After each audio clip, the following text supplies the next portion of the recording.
آپ سے درخواست ہے کہ ایک دفعہ الحمد ایک دفعہ قل اللہ پڑھ کے مرحومہ زہرا بانو بنت شام جی بھائی قاضی اور مرحوم سجاد حسین رجب علی مکھی، مرحوم غلام عباس رجب علی مکھی، مرحوم حسن علی سلمان مسختی، مرحومہ منیرہ مہدی علی رحمۃ اللہ، شبیر حسین فرشتہ، پنجوانی فیملی کے تمام مرحومین معلومات کو پڑھ کر بس شکریہ بیٹا۔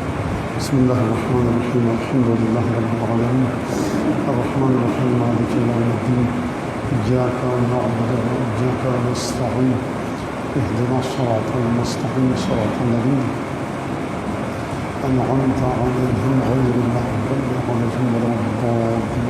بسم اللہ الرحمن الرحیم، قل هو اللہ احد اللہ الصمد لم یلد ولم یولد ولم یکن له کفوا احد۔ بسم اللہ درود بھیجو محمد آل محمد۔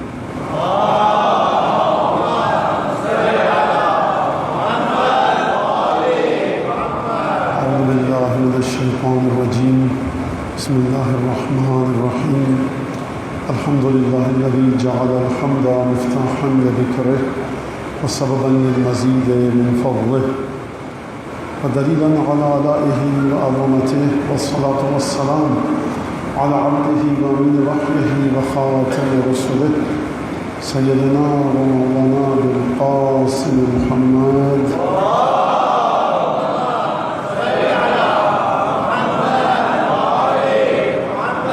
وعلى أهل بيته الطيبين الطاهرين الذين أذهب الله عنهم الرجس وطهرهم تطهيرا۔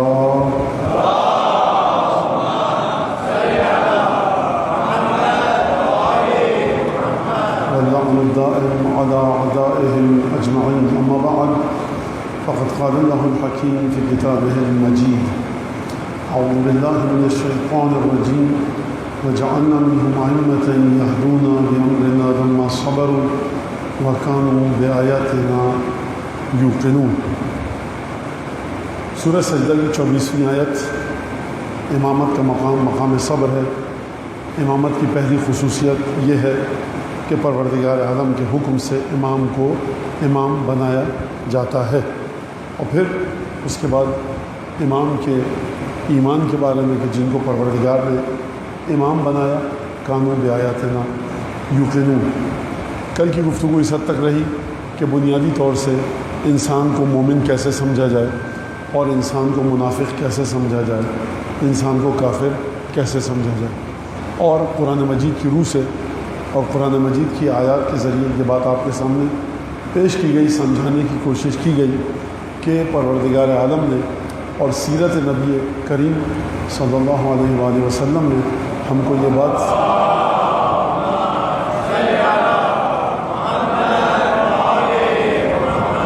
یہ سامنے آئی کہ نجاشی کے بارے میں کہ جو حبشہ کا بادشاہ تھا، کہ جہاں پر مسلمان مکے کی زندگی میں یعنی ہجرت سے پہلے، رسول خدا کی ہجرت سے پہلے حبشہ کی جانب ہجرت کی تھی مسلمانوں نے، تو اس میں جناب جعفر طیار نے گفتگو کی تھی، اور وہاں پر پھر نجاشی کے سامنے وہ تمام واقعات ہوئے۔ جناب جعفر طیار نے سورہ مریم کی آیتیں پڑھ کر سنائیں، اور اگر میں یہاں سے جناب جعفر طیار کا جو خطبہ ہے مختصر سا، اس سے امام سجاد کی زندگی کو یعنی چچا کی زندگی کو بھتیجے سے منسلک، بلکہ دادا لگے ایک لحاظ سے دادا کے بھائی امام سجاد کے دادا امیر المومنین کے بھائی جناب جعفر طیار، تو آپ کو وہ پورا جو واقعہ ہے دربار نجاشی میں، وہ شاید آدھے گھنٹے 20 منٹ 1 گھنٹے کا ہو، لیکن بڑا عجیب واقعہ ہے۔ اچھا، تو وہ امام سجاد کی زندگی سے منسلک تو نہیں کروں گا میں، لیکن مثال دے کر بات کو آگے بڑھاؤں گا کہ دیکھیے یہ پورا کا پورا گھرانہ اپنی بات کو ایک ہی انداز سے کرتا ہے، اور حتیٰ جناب جعفر طیار کا جو خطبہ ہے نجاشی کے دربار میں، وہ امام حسین کے وہ جو مختصر سے خطبے ہیں لشکر یزید کے سامنے، ان سے اتنا ملتا جلتا ہے کہ بڑی حیرت ہوتی ہے اور تعجب ہوتا ہے انسان کو۔ جناب جعفر طیار کہاں؟ حبشہ، امام حسین علیہ السلام 61 ہجری اور کربلا کا میدان۔ کل تک کی گفتگو جو آپ کے سامنے ہوئی وہ یہ کہ پروردگار عالم نے منافقین کے بارے میں کہا کہ لا تعلمهم نحن نعلمهم، ہم جانتے تم نہیں جانتے۔ اب سوال یہ ہے یہاں پر، میں ایک اور بات کل کہنا چاہ رہا تھا جو مجھے نہیں پتہ پہنچی یا نہیں پہنچی یا کس حد تک میں نے جو کہی وہ پہنچی، لیکن بہرحال اس بات کو مزید واضح کر دوں۔ آیت نے کیا کہا؟ لا تعلمهم، حبیب تم نہیں جانتے، نحن نعلمهم، ہم جانتے۔ تو یہ تو بات واضح، رسول خدا سے اگر وحی کو سلب کر لیا جائے، اگر نبی کریم پیغمبر نہیں ہوتے تو سارا کا سارا علم خدا کا ہی ہے دیا ہوا، جبرائیل ہی لے کر آتے تھے وہ علم، جو تو ہمارا عقیدہ ہے۔ اب سوال یہ ہے کہ جب پروردگار عالم نے کہا کہ حبیب تم نہیں جانتے ان منافقین کو، ہم جانتے ہیں، بات واضح۔ اگلا سوال یہ کہ کیا کبھی بھی حبیب نہیں پہچانے ان منافقین کو؟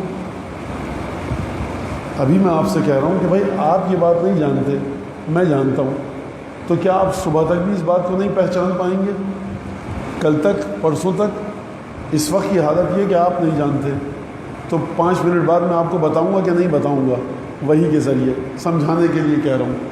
تو اب چلیے اسی سورہ توبہ کی طرف کہ جہاں پر پروردگار نے فرمایا دیکھو حبیب لا تصلی علی احد منهم مات ابدا ولا تقم علی قبرہ، ان منافقین میں سے نا جو پیچھے بیٹھ گئے، رہ گئے، جنگ میں نہیں گئے، ان میں سے کسی کے اوپر نماز میت مت پڑھنا اور نہ ان کی قبر پر جا کر کھڑے ہونا۔ تو اگر قرآن کی اس آیت کو اس طرح سے مانا جائے کہ نبی کو پتہ ہی نہیں تھا کچھ منافق کون ہے، تو پھر نبی تشخیص کیسے دیں گے کس کی قبر پر دعا کے لیے جاؤں، کس کی قبر پر نہ جاؤں؟ اس کا مطلب یہ کہ نبی کو علم تھا، تبھی تو پروردگار کہہ رہا ہے وَلَا تُصَلِّ عَلَىٰ أَحَدٍ مِّنْهُمْ مَاتَ أَبَدًا، کبھی مت جانا ان کی قبر پر۔ وہ رسول جو رحمت للعالمین ہے، اس سے خدا کہہ رہا ہے کہ حبیب ان کی قبر پر بھی مت جانا، یعنی کوئی اس خام خیالی میں نہ رہے کہ ہم امت مصطفیٰ میں ہو گئے، کلمہ پڑھ لیا، رسول رحمت للعالمین ہے، شفاعت تو ہو جائے گی۔ جو دنیا میں خدا جس کو منع کرے کہ ان کی قبر پر بھی مت جانا، تو قیامت میں آپ کو شفاعت ملے گی کیسے؟ لہٰذا کلمہ پڑھنا صرف معیار نہیں ہے، معیار کیا ہے؟ اذا نصحوا للہ ورسولہ، اگر آپ مخلص ہیں، خلوص کے ساتھ ہیں اللہ اور اس کے رسول کے ساتھ۔ تو کل کی بات مزید آگے بڑھ گئی اور واضح ہو گئی کہ کیا عرض کیا میں نے آپ کے سامنے؟ ابھی یہ عرض کیا جو میں نے کل کی بات تھی اس کا خلاصہ، اور خداوند تبارک و تعالیٰ نے کیا فرمایا؟ لا تصلی علی احد منهم مات ابدا، ان میں کسی کو بھی جا کے نماز کبھی مت پڑھنا، ولا تقم علی قبرہ۔ اچھا نماز نہیں پڑھی، چلے ٹھیک ہے، ایک بڑا مثبت نقطہ آ جاتا ہمارے مردے پہ رسول اللہ نے نماز پڑھی، بھائی قبر پر تو آپ قبرستان میں ہر ایک کی جاتے ہیں نا، یہ نہیں کہا صرف کہ لا تصلی علی احد منهم مات ابدا، نماز مت پڑھنا ان کے اوپر، فرمایا ولا تقم علی قبرہ، ان کی قبر پر کھڑے بھی مت ہونا جا کر، یعنی ان کے وجود سے پروردگار کو اتنی نفرت ہے کہ اپنے حبیب کو کہہ رہا قبر کے نزدیک بھی مت جانا، پروردگار مر گیا مردہ ہے، اب بیچارہ اس کی قبر پر چلا جاؤں گھر والوں کا آسرا ہو جائے گا، نہیں، جس کے دل میں نفاق ہے، اللہ اور اس کے رسول کے ساتھ خلوص نہیں ہے، وہ اس لائق بھی نہیں ہے کہ اس کی قبر پر جا کر کھڑے ہو۔ تو اب بات یہ کہاں تک آئی؟ میں کہنا کیا چاہ رہا تھا؟ میں کہنا یہ چاہ رہا تھا کہ اللہ نے قرآن میں اپنے حبیب کو ایک آیت میں نہیں بتا رہے، پھر پتہ لگ گیا، تبھی تو حبیب فلاں کی قبر پہ جائیں گے، فلاں کی قبر پہ نہیں آئیں گے، اس کی نماز جنازہ پڑھائیں گے، اس کی نہیں پڑھائیں گے۔ لیکن ایک بات سامنے آ گئی کہ آپ معیار یہ مت رکھیے کہ جو بھی رسول خدا کو جس نے چہرہ انور کی زیارت کی اور کلمہ پڑھ لیا وہ سب نیک لوگ ہو گئے۔ قرآن آپ کی اس فکر کا مخالف ہے۔ ہم جانتے ہیں، تم نہیں جانتے۔ پھر قرآن نے جب کہا کہ قبر پر کھڑے مت ہونا، نام نہیں لیا۔ اور میں آپ کو مزید بتاؤں، 2 صحابی ایسے ہیں جو بالکل مختلف صحابی ہیں، ان صحابیوں جیسا کوئی صحابی نہیں ہے۔ 2 صحابی، ایک ابو ذر غفاری اور دوسرے حذیفہ یمانی۔ ابو ذر غفاری میں کیا خصوصیت ہے؟ نبی کریم نے کہا کہ ما ازلت الغبرہ واقلت الخضرہ، آسمان نے سایہ نہیں ڈالا، زمین نے بوجھ نہیں اٹھایا، اصدق لہجۃ من ابی ذر، ابو ذر غفاری سے زیادہ سچے انسان تھے۔ دوسرے حذیفہ یمانی، حذیفہ یمانی جو منافقین کی فہرست رسول خدا نے وہ حذیفہ یمانی کو بتائی تھی، کسی صحابی کو نہیں بتائی سوائے حذیفہ یمانی کے۔ لہٰذا اکابر صحابہ جب مدینے میں کوئی مرتا تھا رسول خدا کے بعد تو کہتے ہیں حذیفہ کو بلاؤ، اس کا نام ان میں شامل تھا کہ نہیں تھا؟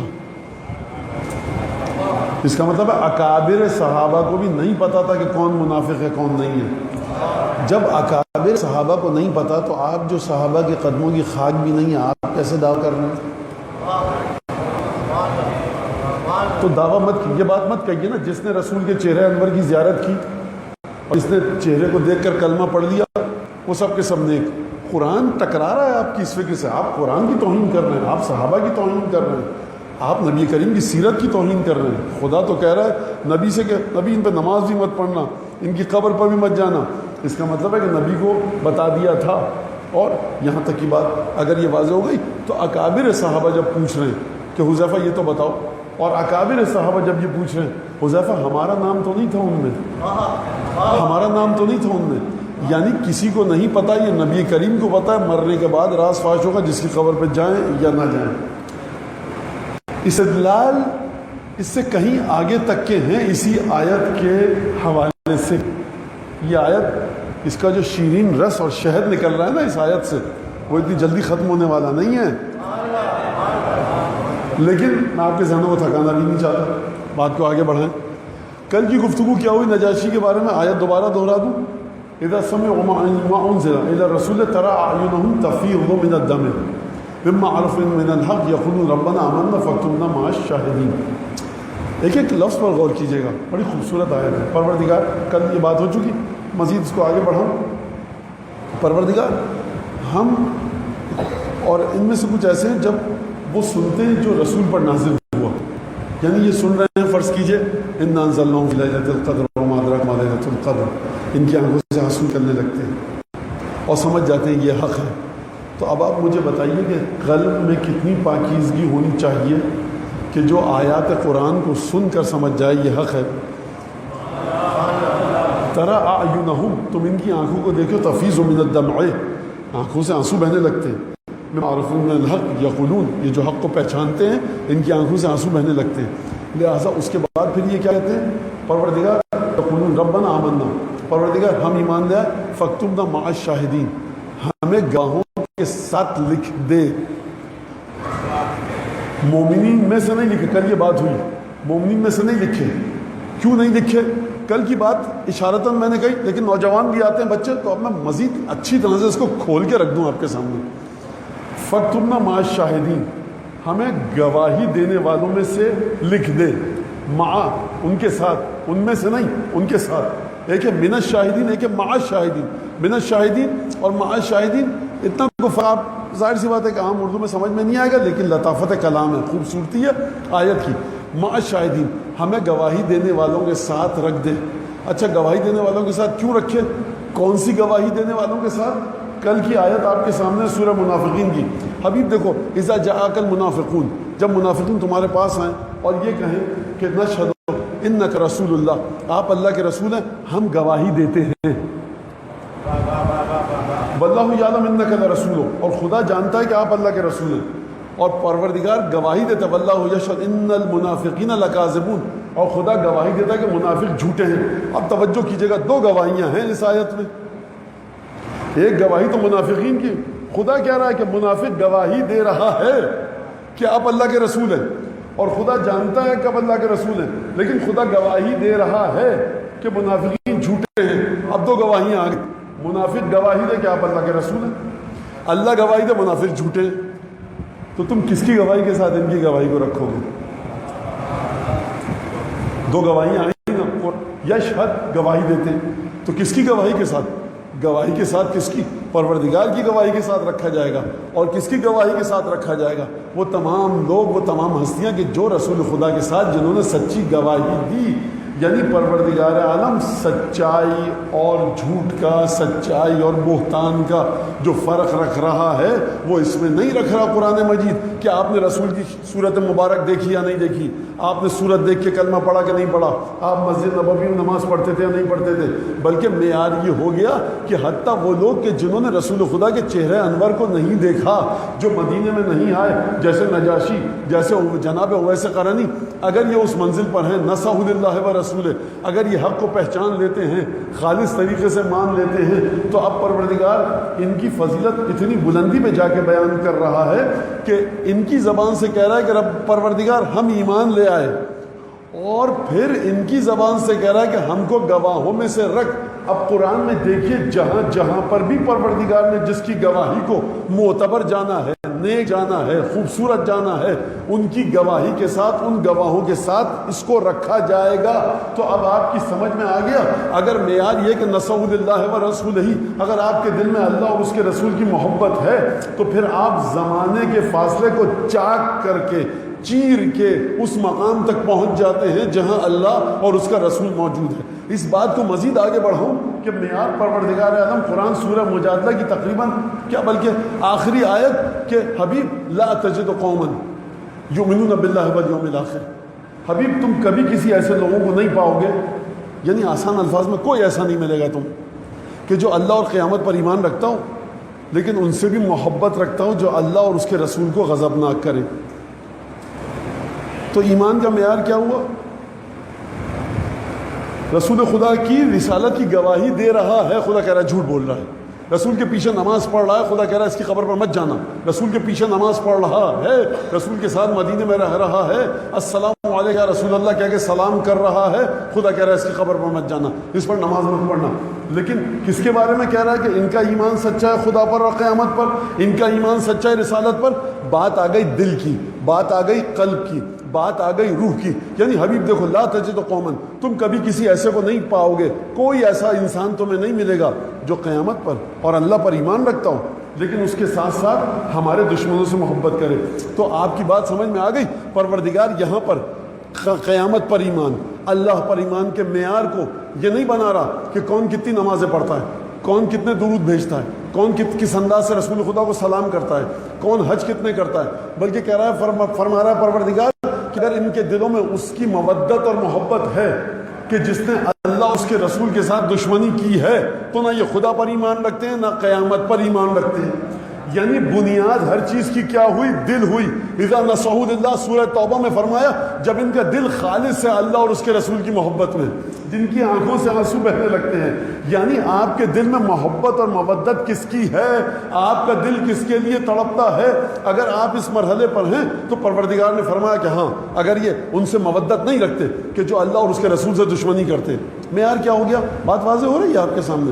معیار کیا ہوا کہ اللہ اور اس کے رسول کے دشمن سے مودت یہ جمع نہیں ہو سکتے قیامت پر ایمان اور اللہ پر ایمان کے ساتھ۔ قیامت اور اللہ پر ایمان کب آئے گا؟ کہ جب آپ اللہ اور اس کے رسول کے دشمن سے نفرت کرنا شروع کر دیں، محبت کو نکال دیں۔ تو لاکھ کہتے رہے اب ہم اللہ کو بھی مانتے ہیں، رسول کو بھی مانتے ہیں، لیکن کربلا میں چھوڑ دیجئے بس اس بات کو، پر ٹھیک ہے ہو گئی بات، آپ کو طے کرنا پڑے گا۔ کربلا کو آپ دیکھ کر گزر نہیں سکتے آگے، کیونکہ کربلا امتحان ہے رسول خدا کی مودت اور محبت کا۔ اسی وجہ سے جناب زینب، امام سجاد، امام حسین، ان تینوں ہستیوں نے مسلسل جو کربلا میں خطبے دیے، خانوادہ نبوت کے ساتھ اپنے تعلق کو ثابت کیا، اہل بیت کے ساتھ اپنے تعلق کو ثابت کیا، قرآن کے ساتھ اپنے تعلق کو ثابت کیا، آیت تطہیر کے ساتھ اپنے تعلق کو ثابت کیا۔ یعنی دیکھو یہاں پر بات جو بحث جو ہو رہی ہے، جو گفتگو ہو رہی ہے، کسی چیز کی نہیں ہو رہی، یہاں بات ہو رہی ہے خانوادہ نبوت کی، رسول کے ساتھ سچی محبت کی، رسول کے ساتھ سچی مودت کی۔ اس کا معیار نماز نہیں کہ تم کو ہم وہاں نماز پڑھیں تم یہاں نماز پڑھو، اس کا معیار یہ ہے کہ تم محبت اہل بیت کے پرچم تلے آئے کہ نہیں آئے۔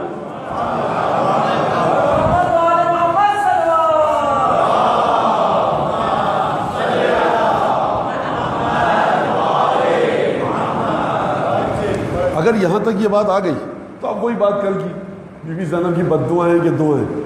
تو اب ہم 2021 میں بیٹھے، امام رضا علیہ السلام نے نسخہ بڑا آسان بتایا، زیارت وارث نے آپ کو نسخہ بڑا آسان بتایا، زیارت عاشورہ نے بڑا آسان نسخہ بتایا۔ دیکھیے اہل بیت سے محبت اتنی بڑی نعمت ہے کہ آپ 1400 سال بعد بھی اگر پیدا ہوئے ہیں نا نبی کریم کے، تو آپ اپنے آپ کو چیک کر سکتے ہیں کہ میں اللہ پر ایمان سچا ہے کہ نہیں ہے۔ اگر اہل بیت کا بغض ہے تو اس زمانے میں بھی ہوں ایک عجیب گھبراہٹ کا شکار رہیں گے، پریشانی کا۔ ایسے آپ زیارت وارث میں کیا پڑھتے ہیں؟ یا لیتنی کنت معکم فافوز فوزا عظیما، کاش آپ کے ساتھ ہوتا۔ کس کے ساتھ ہوتا؟ وہ لشکر جو 10 محرم کو فرات کے کنارے پر تھا یا وہ لشکر جس کو فرات سے ہٹا دیا گیا تھا؟ 1400 سال گزر گئے آپ 1400 سال پہلے کی کربلا میں ہیں آپ. معیار وہاں سے طے ہوگا, آج سے معیار طے نہیں ہوگا. معیار یا لیکنی کنتو معکم, یا لیکنی کنتو معکم, کاش میں آپ کے ساتھ ہوتا. یہ آپ ہیں کون؟ معین تو کرو, بتاؤ تو صحیح. تو مومن کہے گا, نادان انسان, جب ہم شروع سے پڑھ رہے ہیں زیارت وارث کو, السلام علیکم وارث آدم و صفت اللہ, تو سمجھ جائیے نا کہ ہم کس کے ساتھ کہہ رہے ہیں کہ ہوتے. تو اب آپ نے توجہ کی کہ کاش میں آپ کے ساتھ ہوتا تو فوز عظیم, عظیم ترین کامیابی مجھے عطا ہوتی. یعنی اب 1400 برس کے بعد اور 1400 برس پہلے آپ نے مماثلت دیکھی, مطابقت دیکھی. خدا فرما رہا ہے یہ لوگ اتنے پکے مومن ہیں, پختہ مومن ہیں کہ جب آیتوں کو سنتے ان کی آنکھوں سے آنسو بہنے لگتے. ہم ان کے ایمان کو مانتے, گواہی دینے والوں میں سے لکھ دیں گے. اچھا یہ اتنے سچے مومن ہیں, رسول کے پاس آتے ہیں, ان کے پاس کوئی پیسہ روپیہ نہیں ہے, لیکن کوئی سواری نہیں ہوتی, یہ روتے ہوئے چلے جاتے ہیں. لیکن جن لوگوں کے پاس پیسہ وہ نہیں جا رہے نا, رسول کو دیکھ رہے ہیں, خوب توجہ, یہ مسلمان ہے, سمجھیے بات کو, یہ مسلمان ہے جو رسول کے پاس بہانے بنا کر بھاگ رہا ہے. یہ کلمہ پڑھتا ہے, یہ رسول کے پیچھے نماز پڑھتا ہے. خدا کہہ رہا ہے کہ یہ تو دنیاوی آسانی کے لیے ہم نے تم سب کو مسلمان کہہ دیا, لیکن ذرا آؤ ہمارے علم کے ذریعے تو پوچھو کہ تم میں سے کون مسلمان ہے اور کون منافق. تو پروردگار کہہ رہا ہے رضو ان یکونوا مع الخوالف, یہ راضی ہو گئے کہ پیچھے رہنے والوں کے ساتھ. اور آخری آیت کیا تھی جو کل میں نے آپ کے سامنے پڑھی, وَطَبَعَ اللَّهُ عَلَىٰ قُلُوبِهِمْ, خدا نے ان کے دلوں پر مہر لگا دی. مہر پورے قرآن میں خدا نے جہاں بھی بات کی ہے منافق کے دل کی ہے. یعنی یہ رسول کے پاس ہے, ساتھ ہے, نماز پڑھتا ہے. سرکار جس کی 5 وقتہ نماز رسول کے پیچھے دل سے نفاق کو نہ نکال سکے, ہم اور آپ کیا کر لیں گے؟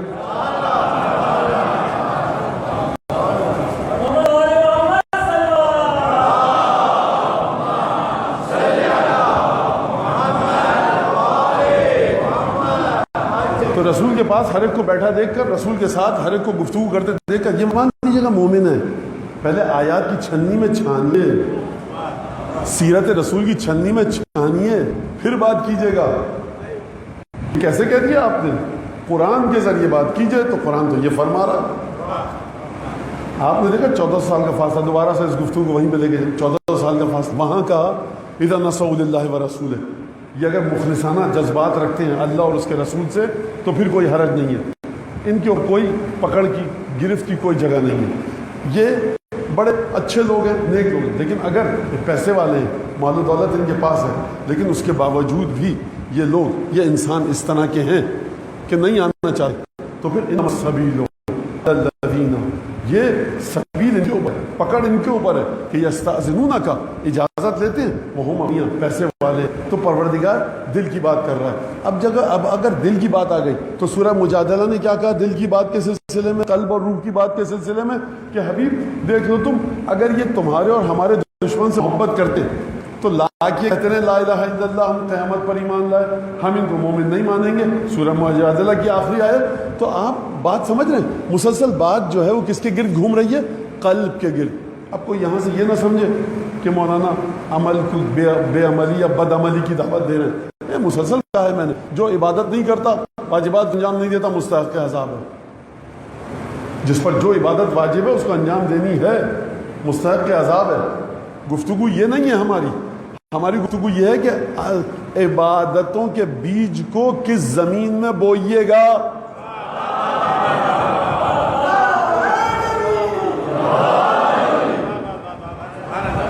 خدا کہہ رہا ہے کہ اس زمین میں, اس دل کی زمین ہے, نہ اللہ کی محبت ہے نہ رسول کی. اب آپ عبادتیں بوئے جائیے,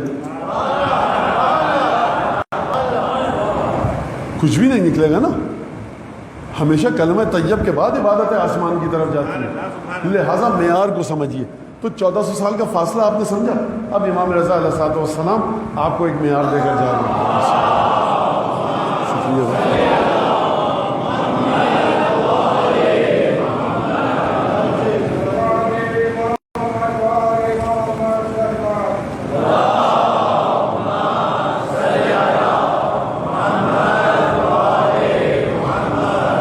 پریشان ہوں, کیا کروں, کس کے ساتھ ہوں؟ میں ان میں ہوں کہ جو اللہ پر ایمان رکھتے ہیں, میں ان میں سے ہوں کہ جو قیامت پر ایمان رکھتے ہیں. میں سورہ توبہ کے اس گروہ میں تو نہیں ہوں کہ اگر مر جاؤں تو میرا نبی میری قبر پر نہ آئے. میں اس گروہ میں سے تو نہیں ہوں. اگر نبی کے زمانے میں ہوتا نبی میری لاش پر جنازے پر نماز جنازہ نہیں پڑھتے یا میری لاش پر آتے. اب یہ تو معیار ہے نا, معیار یہی ہوا نا, تو میں کیا کروں پھر, کس طرح سے اس آیت کی روشنی میں سمجھوں. تو امام رضا نے آپ کو پریشانی سے نکال دیا کہ بھائی دیکھو اہل بیت کے جو محبت کرتے ہیں نا, جو اہل بیت سے, ان کے لیے وقت کوئی مسئلہ نہیں ہوتا, وہ ہمیشہ جڑے رہتے ہیں اپنے مرکز سے. چلچلاتی دھوپ میں تالاب کے پاس پالان شتر کا ممبر بنا ہو یا کربلا 61 ہجری کا عاشورہ, جڑے رہتے ہیں اسی سے. تو پروردگار شک ہے.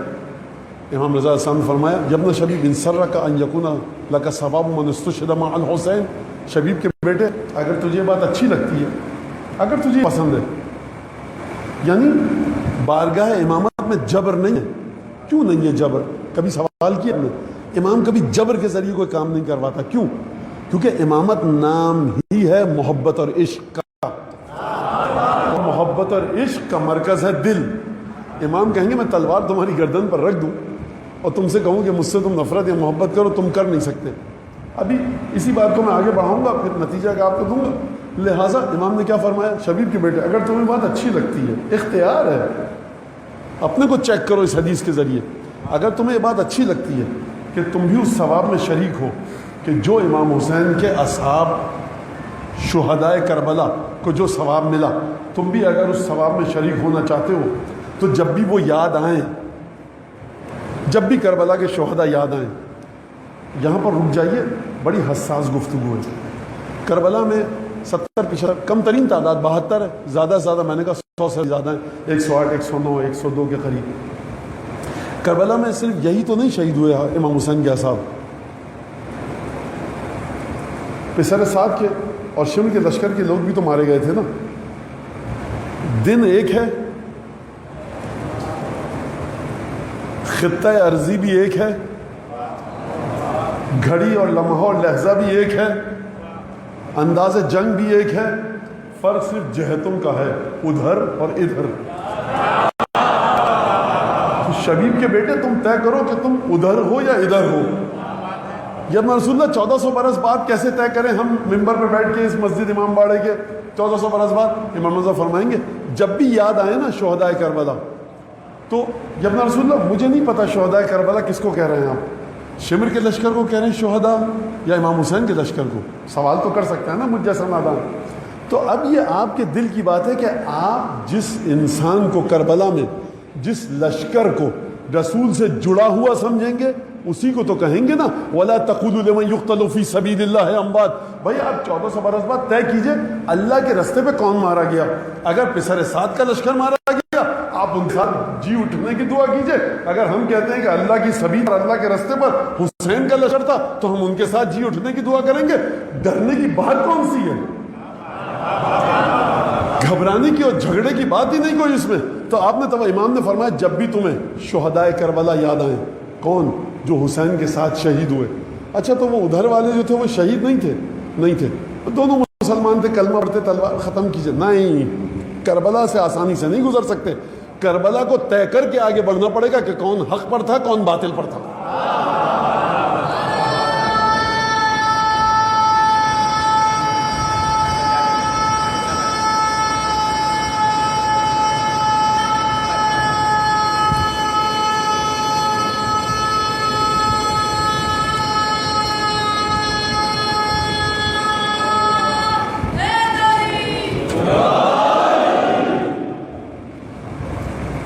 بنیاد اور نتائج. گھبرائیں, آپ گھبرا کیوں رہے کربلا کو دیکھ کر؟ سمجھ میں نہیں آیا. بس دونوں چلے گئے دنیا سے, دونوں گروہ. اللہ اللہ خیر صلی اللہ سب کی مغفرت کرے. ہم کیوں کسی پرائے کے جھمیلے میں پڑے؟ یہی تو بنیاد نہیں سمجھے آپ. کربلا پرائے کا جھمیلا اور بکھیڑا نہیں ہے, رسول کا ذاتی مسئلہ. بنیاد آپ کو کربلا کو نہ سمجھنے کی یہ ہے کہ آپ رسول کو نہیں سمجھے. نعرے پڑھ لینے سے رسول سمجھ میں نہیں آتا, قرآن کی باریکی کے ساتھ آیتوں کے مطالعے سے رسول سمجھ میں آتا ہے. اگر آپ رسول کے بارے میں یہ طے کر چکے ہیں بھائی نواز سے بھی محبت کرتے تھے، مدینے کے لوگوں سے بھی محبت کرتے تھے، بیٹی بھی تھیں، تو آپ کا کربلا کے بارے میں زاویہ نگاہ کچھ اور ہوگا. لیکن اگر آپ نواسہ رسول کو کندھے پر بیٹھے ہوئے دیکھ رہے ہیں، جس مہر نبوت کی زیارت کی آپ آرزو کرتے ہیں نا، 2 شہزادوں کا وجود مبارک اس مہر نبوت پر سوار ہو چکا ہے. تو آپ کربلا کو کہاں پہ دیکھتے ہیں؟ بھائی حسین کو رسول اللہ نے مولا حسین کو زبان چسائی، نواسے تھے، ٹھیک ہے، یہیں سے آپ حضرات کیوں میری راہ جدا ہو گئی. میں یہ نہیں دیکھ رہا کہ نانا نواسے کو گود میں لے آئے. ختمی مرتبت ہیں اپنے اس نواسے کو گود میں لے رہے ہیں کہ جو جنت کے جوانوں کا سردار ہے. یہ آپ نے حدیث پڑھی، آگے چل. تو مطلب کیا ہے کہنے کا؟ مطلب یہ کہ کربلا وہ بنیادی نقطہ اور مقام ہے کہ جو رسول خدا پر ایمان کے سلسلے میں آپ کے ایمان کی کسوٹی، جہاں پر آپ کا ایمان پرکھا جائے گا، وہ کربلا کا واقعہ ہے. کیوں؟ رسول تعلق کو سمجھیے، جوانان جنت کے سرد ہیں. تو بنیاد کیا ہے کربلا کی؟ بنیاد، یہ جملہ سن لیجئے، رسالت کو صحیح معنوں میں درک نہ کرنا. اور نتیجہ کیا ہے؟ نتیجہ ہے تسلسل عصمت اور طہارت رسالت کا بیان. اتنا مشکل ہو گیا، میں اس کو آسان کیسے کروں؟ اس کو دودھ پڑھیں تو اس کو آسان کرتے ہیں.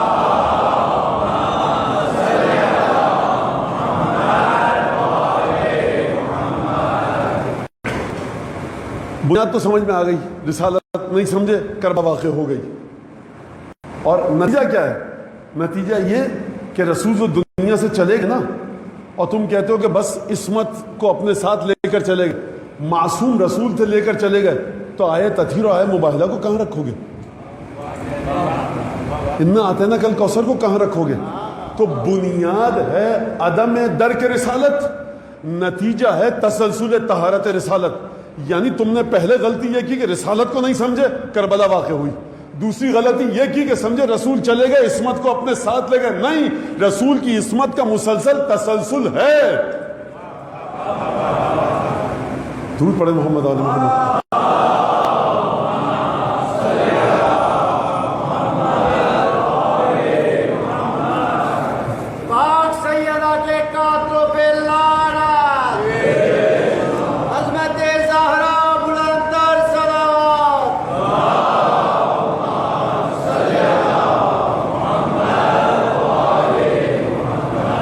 تو بہرحال بات یہ کہ آپ نہیں سمجھ پا رہے ہیں، نتیجہ کیا ہے. لہٰذا اب آپ اس جملے کو جب آپ نے دیکھا کہ کربلا کی بنیاد کیا ہے، رسالت کو نہ سمجھ پانا.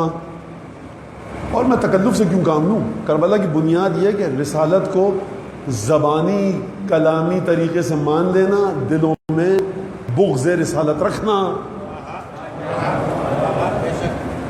نہ سمجھنے والا تو روم کا سفیر بھی تھا جو بیٹھا تھا یزید کے دربار میں. نہ سمجھنے والے تو بہت سے لوگ تھے جو راستے میں ملے، بہت سے لوگ تھے جو نہیں سمجھتے تھے. لیکن یہاں بات بغض کی ہو رہی. لہٰذا یہی وجہ ہے کہ آپ کو جناب زینب اور امام سجاد کے خطبوں میں، اور جو میں نے پرسوں عرض کیا یا کل عرض کیا یاد نہیں، کہ زیارتوں میں آپ جائیے، آپ کو امام حسین علیہ السلام کی جتنی زیارتیں اس میں سوائے فضیلت مولا حسین کے، اہل بیت سے تعلق، رسول کا بیٹا، فاطمہ کا بیٹا مظلوم قتل ہوا، ان کی عظمت کیا ہے، ان کی عصمت کیا ہے، ان کا مقام کیا ہے، جنت میں ان کے ذریعے پہنچیں گے، اعمال ان کے ذریعے قبول ہوتے ہیں. یعنی کربلا جو گھوم رہی ہے نا جس مدار پر، وہ ہے ولایت حسین ابن علی مدار. اور اس سے آگے آپ کو زیارتوں میں کوئی بات نہیں ملے گی. اور نتیجہ پھر تیسری چوتھی بار اس بات کو پیش کروں، یہ اور خطبوں میں بھی جو بی بی زینب اور امام سجاد نے گفتگو فرمائی، وہ صرف اور صرف جو فرمائی وہ خانوادہ نبوت کا تعارف. اگر کربلا کا مقصد کچھ اور ہوتا تو یہ دونوں ہستیاں کم از کم آج کے مولانا حضرات سے تو زیادہ ہی جانتی تھیں.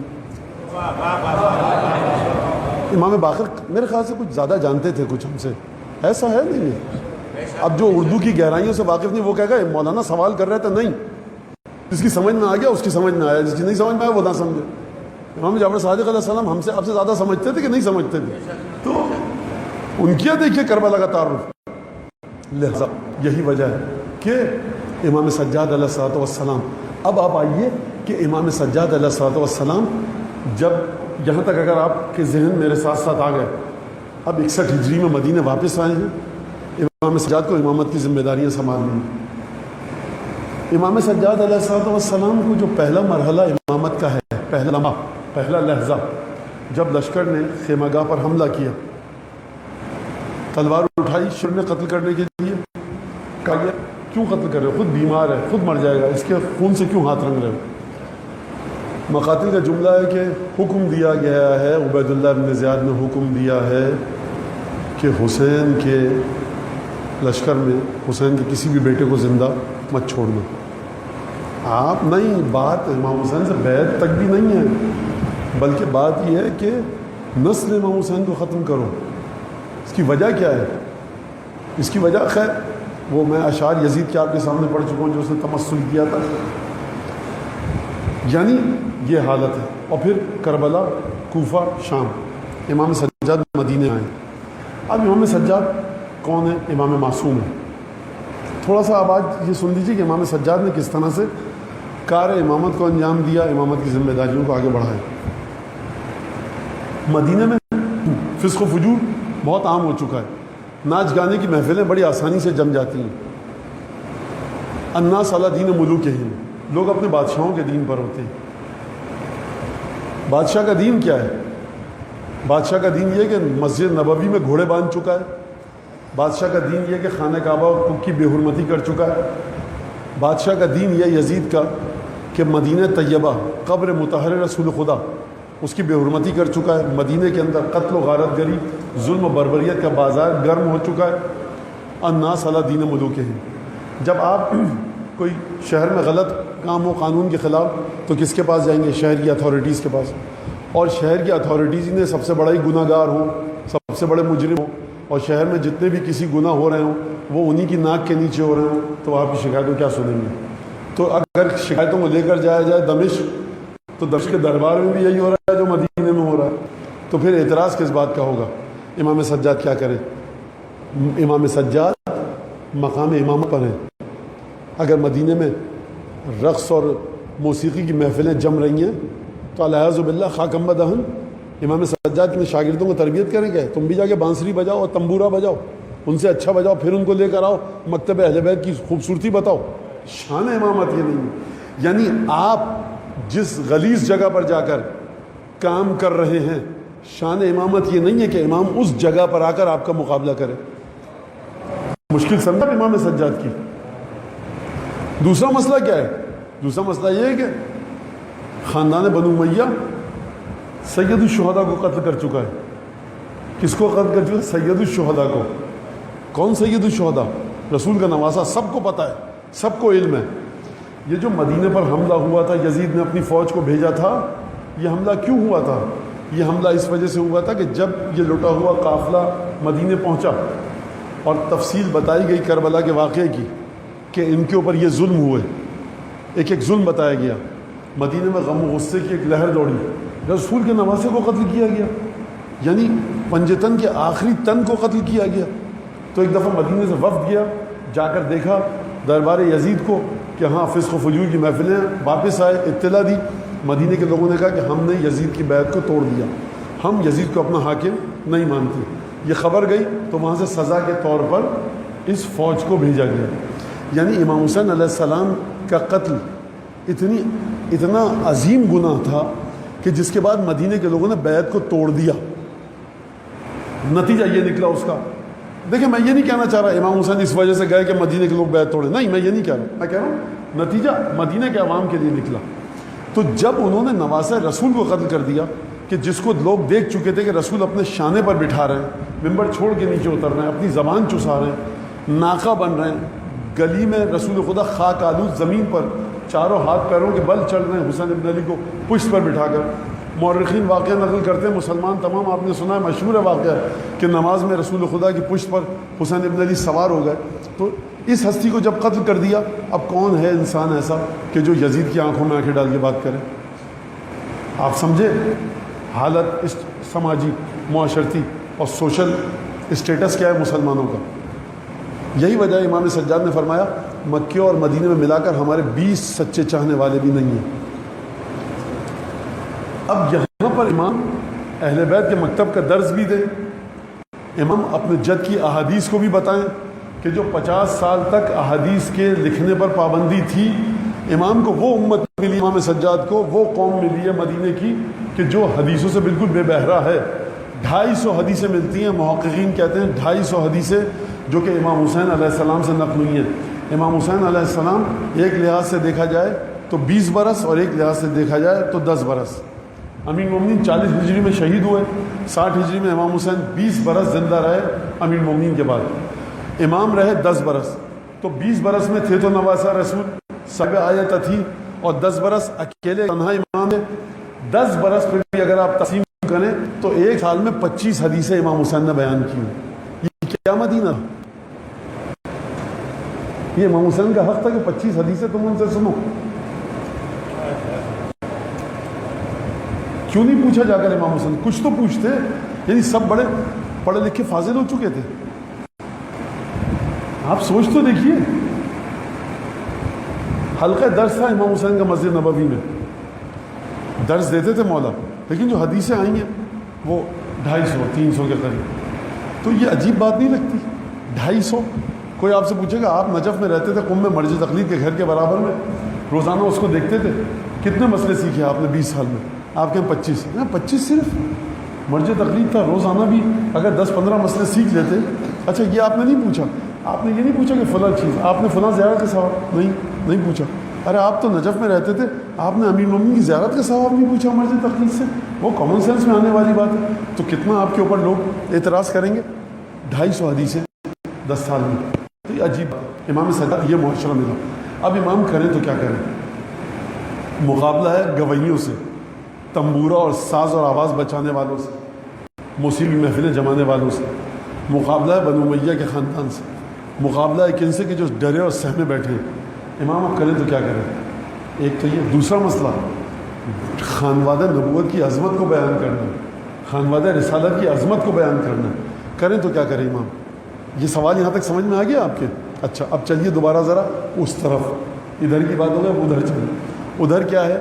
اشعار ہیں، غزل ہے، نغمے ہیں، دف ہے، تنبور ہے، ستارے، آلات موسیقی ہیں۔ عرب کا ایک انداز تھا، اور بہت بڑا ایک تاریخی ایک مسئلہ ہے یہ کہ جب بھی کوئی اچھا کلام ہوتا ہے، اچھا گانے والا اس کو لے لیتا ہے اور اس کو موسیقی میں ڈھال لیتا ہے۔ کلام اچھا ہو، آواز اچھی، وہ کلام مشہور ہوتا رہتا ہے، اور پھر زبان زدے خاص و عام ہو جاتا ہے، ہر شخص کی زبان پر وہ کلام آ جاتا ہے۔ ایسا ہی ہوتا ہے کہ نہیں ہوتا؟ ایسا ہوتا ہے۔ تو وہاں تو ناچ گانا ہے، ستار ہے، ساز ہے، آواز ہے، موسیقی ہے۔ عرب کے پاس اچھے شعراء ہیں، کلام آیا، سب نے دف پر، ستار پر، تنبورے پر بجانا شروع کر دیا۔ امام کیا کریں؟ اب امام کے پاس راستہ ایک ہے۔ کیا راستہ ہے؟ فصاحت و بلاغت علی بن ابی طالب کے جوہر دکھائیں۔ وہ جو امام کو خدا نے آواز عطا کی ہے، لحن داؤدی، اس کا اظہار کریں، اور انہی دعاؤں کو اس خوبصورت آواز سے پڑھیں کہ مد مقابل جو آلات موسیقی سے پڑھ رہا ہے اس کی آواز مان ہو جائے، سید سجاد زندہ رہے۔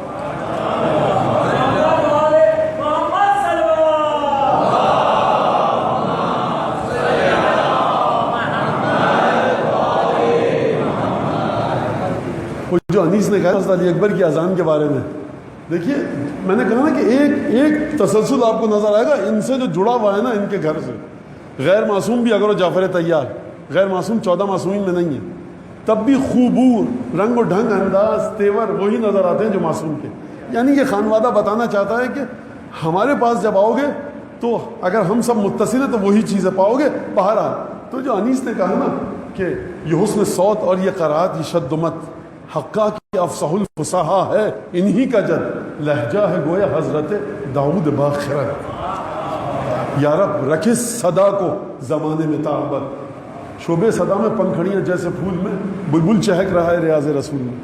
حضرت علی اکبر کی اذان کے بارے میں میر نے کہا ہے۔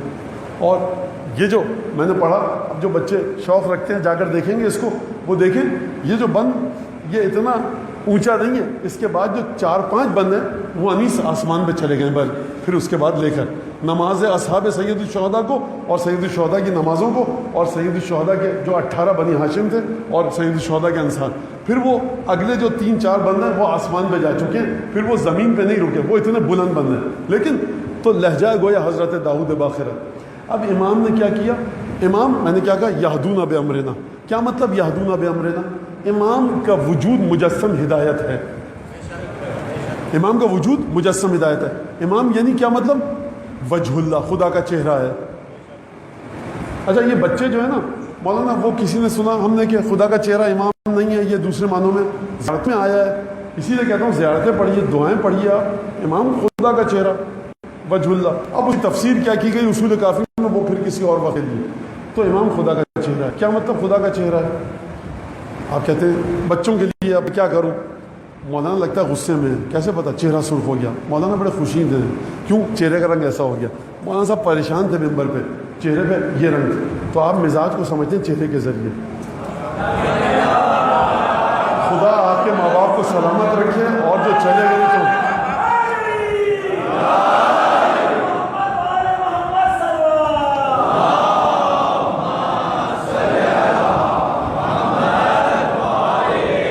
تو آپ کیا؟ اب خدا کے مزاج، خدا ناراض ہے، خدا خوش ہے، خدا پریشان تو نہیں ہوتا، لیکن خدا خیر ہم جیسے بندوں کو دیکھ کے شاید خدا بھی سوچتا ہوگا، دیکھتا ہوگا یہ کیا بندے ہیں میرے کہ جو میری طرف نہیں آ رہے۔ حسین ابن علی نے اپنے تمام قربانیاں دے دی لیکن ان کی بات سمجھ میں نہیں آ رہی۔ بہرحال تو خدا کے مزاج کو آپ کیسے سمجھیں گے؟ امام کے وجود کو دیکھ کے۔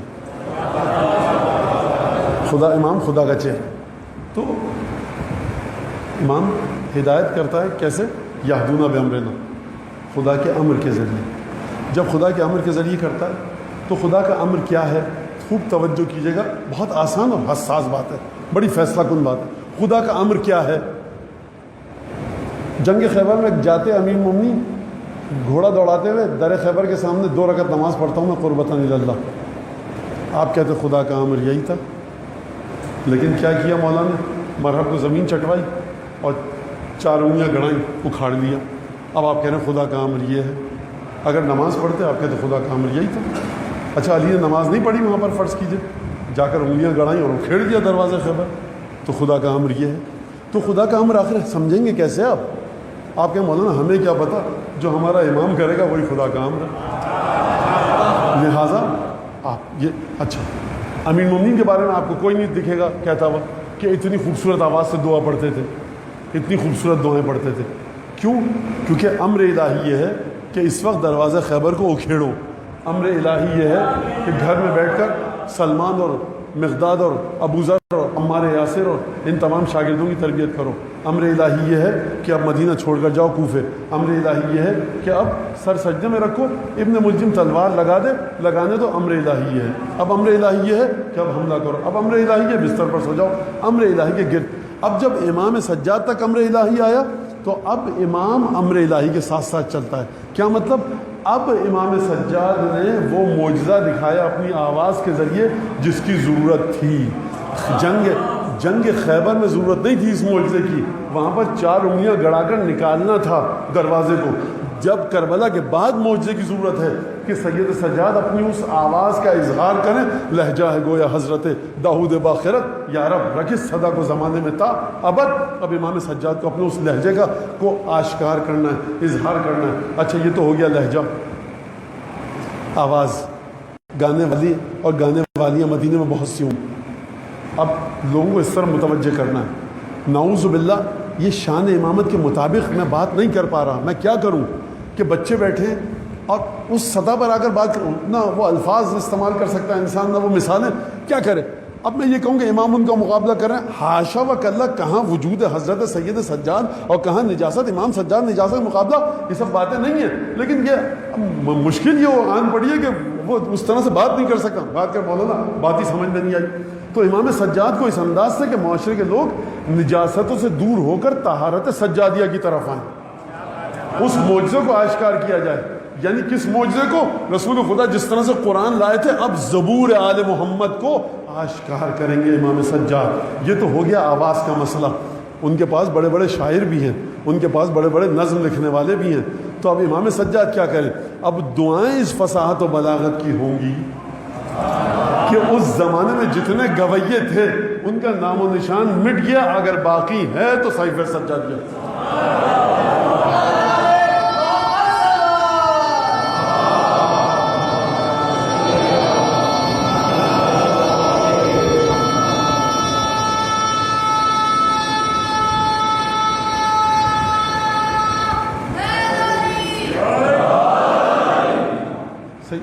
یہ تو ہو گیا لہجہ، یہ ہو گیا الفاظ۔ اچھا اب الفاظ میں بات کیا کی جائے، بات کیا کی جائے؟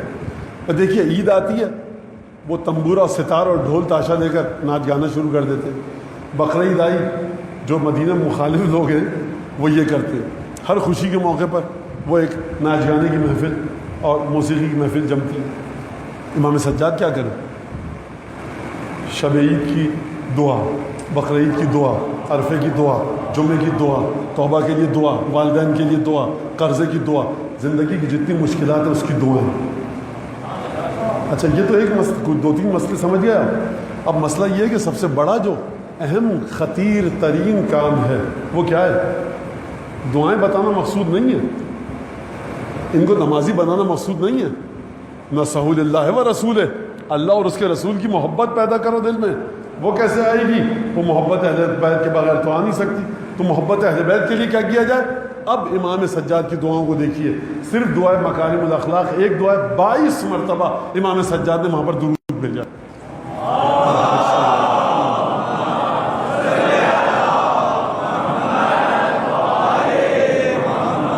22 مرتبہ ایک دعا میں درود دیا، کس پر؟ محمد آل محمد پر، امام سجاد علیہ السلام نے۔ یہ درود کیوں بھیج رہے ہیں؟ درود بھیجنے سے پہلے کا جملہ کیا ہے، درود بھیجنے کے بعد کا جملہ کیا ہے؟ حتیٰ اس خوبصورت انداز سے امام سجاد دعائیں پڑھتے تھے اور تلاوت فرماتے تھے کہ جو سقہ مشکیزیں لے کر کمر پہ آ رہے ہوتے تھے گلی کوچے سے، تو وہ وہاں پر رک جاتے تھے اور محویت کے عالم میں امام کی دعائیں سننے لگتے تھے۔ آپ ایک توجہ کیجیے گا، سقہ جب آتا ہے نا تو اس کے کندھے پہ ہوتی ہے مشق، اور مشق میں ہوتا ہے پانی، اور پانی کا ہوتا ہے وزن، اور وزن کو انسان چاہتا ہے جلد از جلد اپنے سر سے اتار پھینکے۔ یہ کیا جادو تھا امام سجاد کی آواز میں کہ سقہ وزن کے ساتھ میں بیٹھ کر ایک دفعہ امام کی آواز کو محویت کے ساتھ سن رہا تھا۔ یہی چیز آپ کو امام حسن کی سیرت میں ملے گی، جب مدینے کے حالات ایسے ہوئے کہ اہل بیت پر پابندیاں لگیں اور امیر المومنین کی شہادت کے بعد، تو روایت ہے کہ امام حسن علیہ السلام دہلیز پر آ کر باہر کرسی ڈال کر بیٹھ جاتے تھے، اور چہرہ پر نور امام مجتبیٰ کو دیکھنے کے لیے لوگوں کے ٹھٹ کے ٹھٹ لگ جاتے تھے۔ یہ ہے کون؟ دیکھ کر سکون مل رہا ہے اس کی صورت کو۔ یہ جو آپ کو زری کو دیکھ کے سکون ملتا ہے نا، یہ بے وجہ نہیں ہے۔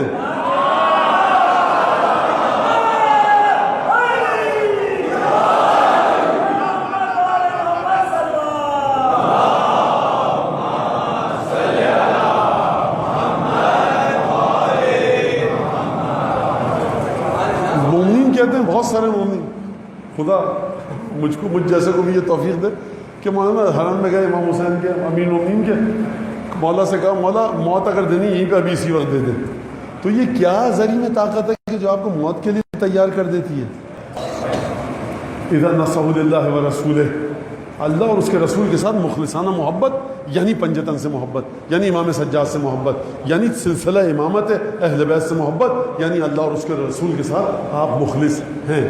تو امام حسن، پھر امام نے دیکھا آمد و رفت معطل ہو رہی ہے، لوگ مشکل میں گرفتار ہیں، امام اس لیے تشریف فرما ہوتے تھے کہ کوئی سوال کرے، کوئی گفتگو کرے، کوئی ضرورت مند آ جائے، لیکن اب یہاں پر گلی کا رستہ بند ہو گیا تو پھر امام نے بیٹھنا چھوڑ دیا۔ یہی چیز امام سجاد علیہ السلام کہ آپ سقہ کمر مشکیزیں لدے ہوئے کمر پر بوجھ کے ساتھ، لیکن وہاں پر محویت کے عالم میں امام کی دعائیں سن رہے ہیں۔ لہٰذا امام نے کیا کیا؟ امام نے کہا اگر اچھا کلام سنتے ہو، یہ کلام بھی تو دیکھو اس سے بڑھ کر کوئی کلام نہیں، اگر اچھا آواز کے متلاشی ہو، یہ امام وقت کی آواز ہے، لہجہ ہے گویا حضرت داؤد باخرت۔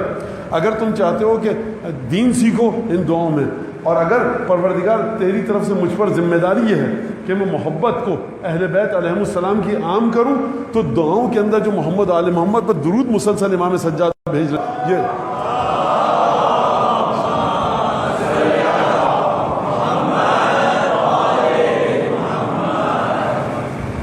آپ نے دیکھا کس انداز سے۔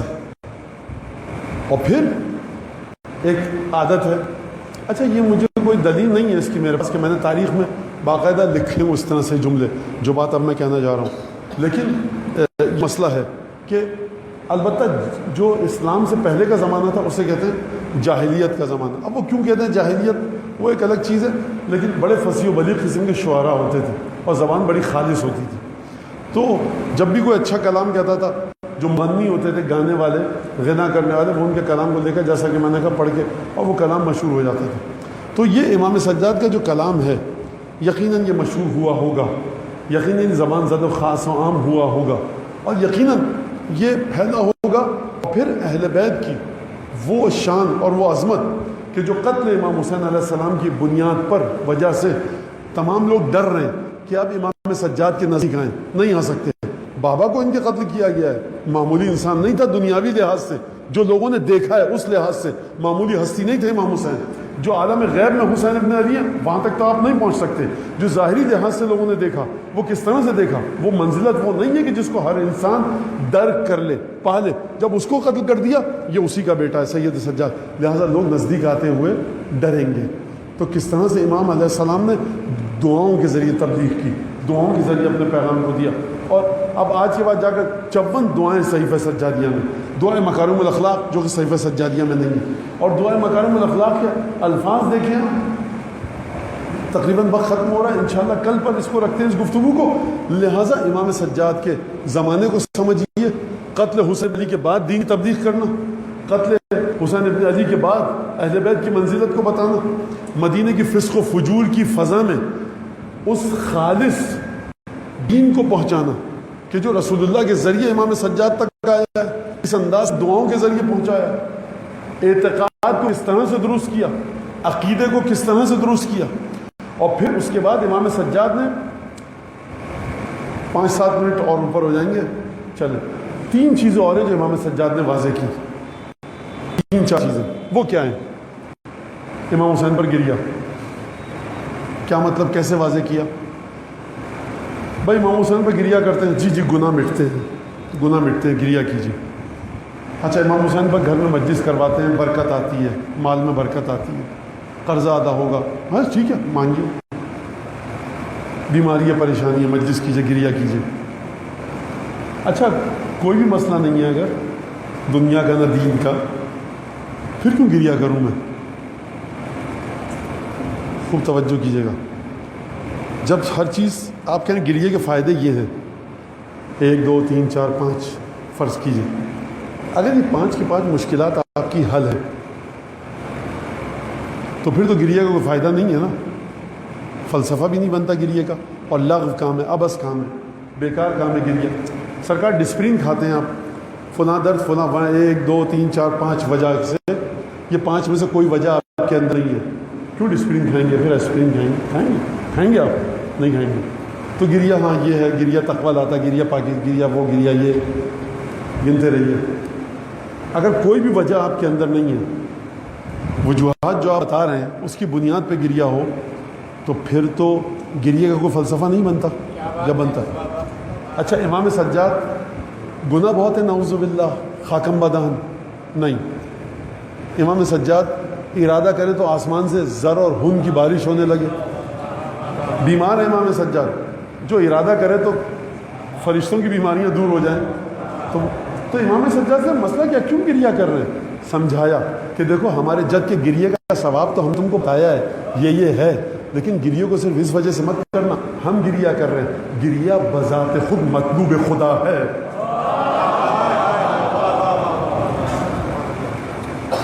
دنیا میں ایسے تقویٰ پاکیزگی، جناب سیدہ کو کس طہارت کی ضرورت ہے؟ جناب سیدہ کو الیاذ باللہ خاکم بدہن، میرے منہ میں خاک، سیدہ کو کون سے گناہ بخشوانے کی ضرورت ہے؟ گریا اصل میں کمال تک پہنچاتا ہے. سیدہ کو کس کمال کی ضرورت ہے؟ اللہ نے فاطمہ کی بزرگی زہ شرف، بابا ملا تو فخر رسولان ما سلف، شوہر ملا امیر عرب اور شہ نجف. کس کا ماں؟ انیس ہیں، انیس.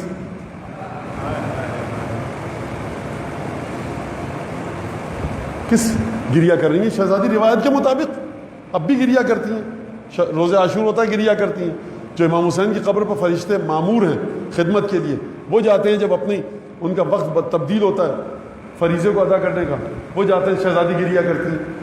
تو امام سجاد نے گریے کو واضح کیا، یہ مت سمجھنا کہ اگر ہم نے گریے کا یہ ثواب بتائے ہیں تو انہی ثوابوں کی خاطر گریہ کرو، اگر یہ تمام چیزیں نہیں ہیں تو گریہ نہیں۔ گریہ امام معصوم کی ذات میں نقص ہے کون سا؟ لہٰذا گریہ کرو۔ گریہ آبجیکٹیولی واجب، یہ بذات خود واجب ہے، کسی غرض کی خاطر گریہ واجب نہیں کیا گیا۔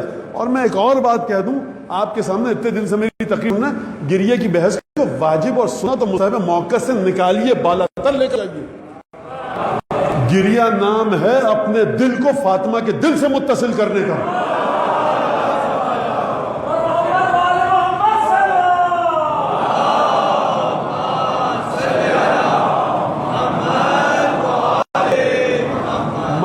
ما من عبد بکا علی الحسن الا ووصل فاطمہ ووصل رسول اللہ۔ امام صادق فرما رہے ہیں کامل الزیارات میں، کوئی بھی شخص جو گریہ کرتا ہے، جب وہ بندہ مومن گریہ کرتا ہے تو اپنے آپ کو متصل کرتا ہے سیدہ سے، اپنے آپ کو متصل کرتا ہے رسول سے۔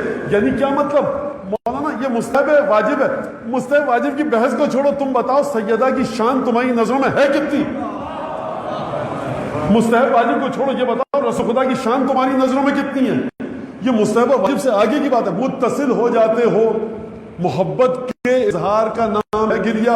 یعنی اس مصیبت کو سن کے تمہارا دل کتنا ٹوٹا، گریہ نام ہے اس بات کے اظہار کا کہ یا رسول اللہ ہم آپ کے ساتھ مخلص ہیں، اگر ہوتے نا کربلا میں تو ادھر نہیں ہوتے، ادھر ہوتے۔ گریہ نام اس کا ہے۔ گریہ کس چیز کا نام ہے؟ گریہ نام اس کا ہے، یہ روایت تو فضائل کی لیکن مصائب کا آغاز ہے، سن لیجئے۔ اگر میں اپنی تلوار ذوالفقار کو مومن کی ناک پر رکھ دوں اور اس سے کہوں الا ان یبغضنی ما ابغضنی، مولا فرمانے جناب امیر نہج البلاغہ میں، اگر میں اپنی ذوالفقار تلوار کو مومن کی ناک پہ رکھ کے کہوں مجھ سے بغض رکھ، مومن مجھ سے بغض نہیں رکھ سکتا۔ اگر میں منافق کے قدموں میں دنیا کی ساری دولت ڈال دوں، اس سے کہوں مجھ سے محبت کر، منافق مجھ سے محبت نہیں کر سکتا۔ وذالک قد انقضى بما قضى، اور یہ فیصلہ ہو گیا جس فیصلہ کرنے والے نے کیا۔ میرے بھائی رسول کا فیصلہ ہے یہ کہ یا علی تجھ سے سوائے مومن کے کوئی محبت نہیں رکھے گا اور سوائے منافق کے کوئی بغض نہیں رکھے گا۔ آپ یہاں تک آ گئے؟ اچھا مجھ سے محبت رکھ، خوب توجہ کیجیے گا، تلوار رکھ دی ہے میں نے ناک پر، مجھ سے بغض رکھ، کاٹ دوں گا گردن۔ کیا کہا یا علی گردن کاٹیے، تلوار آپ کی ہے، لیکن میں کیا کروں، بغض آ ہی نہیں رہا آپ سے، نہ کہ نہیں کر پا رہا، آ ہی نہیں رہا۔ تو یہ علی بن ابی طالب سے محبت ہے۔ تو یہ جو محبت ایسی ہے، یہ کہاں تک کی محبت ہے؟ انسان ہر چیز سے محبت کرتا ہے مگر یہ کہ جب زندگی اور موت کے درمیان فیصلہ ہو تو اس کا انتخاب کرتا ہے جہاں زندگی ہو۔ کراچی والے پستول رکھ دیا، والیٹ دے دیا، موبائل دے دیا، گاڑی دے دی، زندگی تو بچ جائے۔ لیکن اگر کوئی زندگی نچھاور کرنے پہ تیار ہو ایک محبت کی خاطر، یعنی چلانی ہے تلوار چلا دیجئے، نفرت آپ نہیں کر سکتا، ارے یہ تمہارا قاتل ہے، قتل کر دے گا، مولا کہہ رہے ہیں کہ اگر کر دوں مومن مجھ سے نفرت نہیں رکھ سکتا۔ کیوں؟ کیونکہ یعنی آپ سے جو محبت کی ہے نا وہ زندگی اور موت کی خاطر نہیں کی، محبت آپ سے کی ہے تو اس لیے کہ جہاں جہاں آپ دل وہاں وہاں آپ کے ساتھ ہم جائیں۔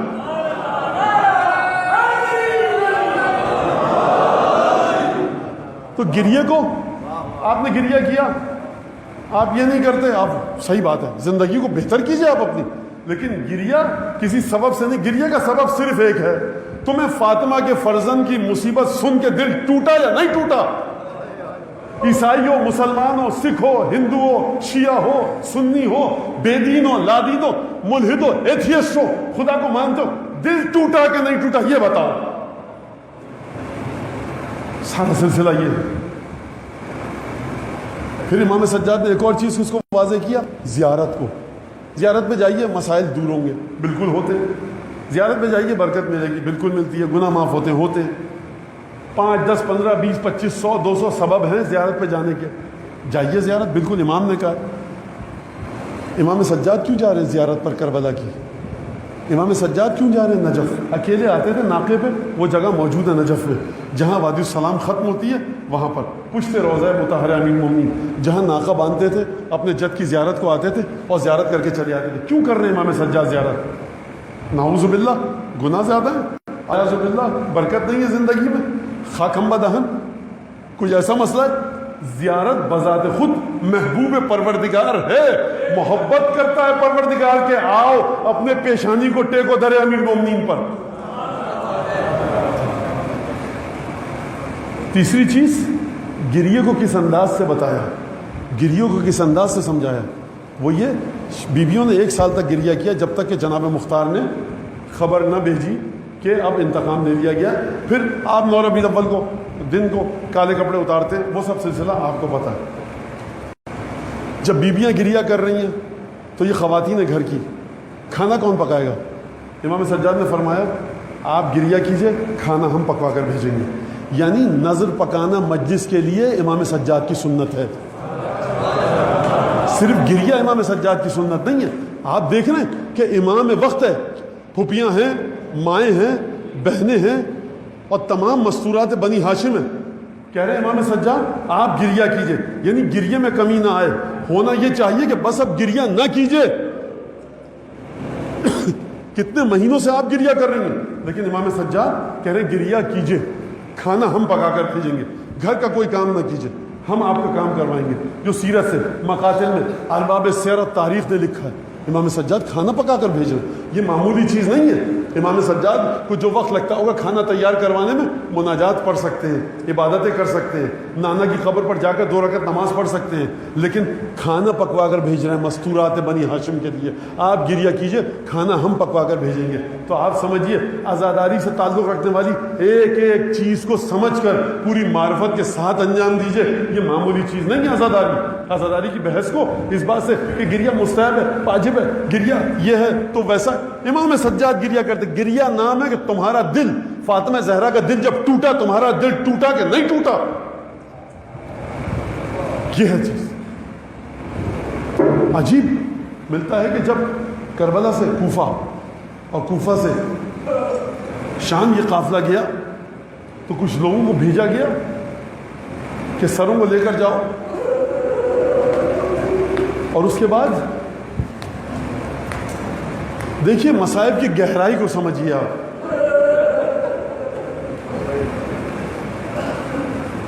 امام باقر کی روایت ہے امام سجاد سے، یعنی بیٹا اپنے پدر گرامی سے پوچھ رہا ہے، 5ویں امام 4تھے امام سے پوچھ رہے ہیں۔